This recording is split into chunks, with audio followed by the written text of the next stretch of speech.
நம்ம பெண்களுக்கு நமது மாண்புமிகு முதலமைச்சர் அவர்கள் விடியல் பயணம் கொடுத்தது போல ஆண்களுக்கும் மாண்புமிகு உறுப்பினர் ராம கருமாணிக்கம். மாண்புமிகு பேரவைத் தலைவர் அவர்களே, அமைச்சருக்கு நன்றி. அதே நேரத்தில் அந்த போக்குவரத்து பணிமனைக்கு இடம் தேர்வு செய்ய முடியாமல் இருந்தது. ஆனால் இப்பொழுது இடமெல்லாம் தேர்வு செய்யப்பட்டிருக்கிறது.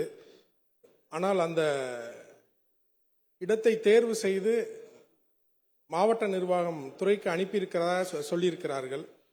அது நாங்கள் கடந்த 4 ஆண்டுகளாக இந்த கோரிக்கையை தொடர்ந்து இங்கே வச்சுக்கிட்டு வர்றேன்.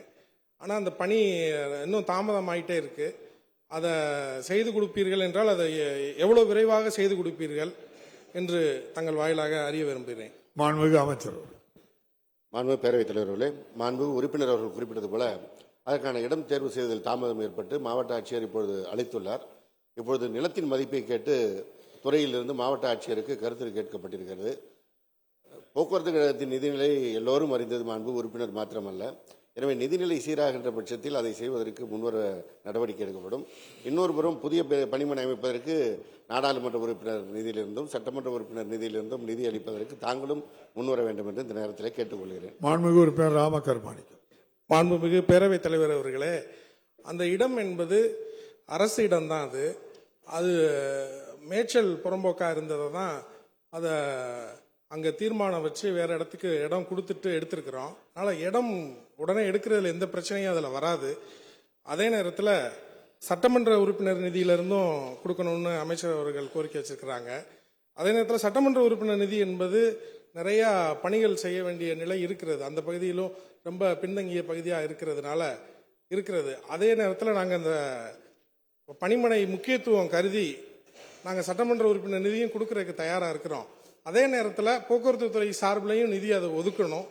அது மட்டும் இல்லாமல் அதை எவ்வளோ விரைந்து அந்த போக்குவரத்து பணிமனையை முடித்து தருவீர்கள் என்று நான் அறிய விரும்புகிறேன். அதே போல் எங்கள் பகுதியில் நிறையா பழைய பேருந்துகள் ஓடிக்கிட்டு இருக்கு. அந்த பழைய பேருந்துகளை புதிய பேருந்துகளாக மாற்றி தருவதற்கு அமைச்சர் அவர்கள் முன் வருவார்களா என்று அறிய விரும்புகிறேன். அதே போல அந்த போக்குவரத்து பணிமனை புதிதாக அமைக்கப்படும் போக்குவரத்து பணிமனை அமைந்த பிறகு அந்த பகுதிக்கு தேவையான புது வழித்தடங்களை அமைச்சர் அதன் மூலமாக செய்து தர முன்வருவார்களா என கேட்டுக்கொண்டு நமது மாண்புமிகு முதலமைச்சர் அவர்கள் நீங்க அதெல்லாம் பணிமனை ஆரம்பிச்ச பிறகு பாத்துக்கலாம். அதுக்கே இன்னும் மெய்க்கால் புறம்போக்கு இல்ல, மெய்க்கால் புறம்போக்கு மாத்தி கொடுத்தாச்சு. நம்ம மாண்புமிகு பால்வளத்துறை அமைச்சர் கூட நேரம் வந்து இடமெல்லாம் பார்த்து எல்லாம் தேர்வு செஞ்சாச்சு.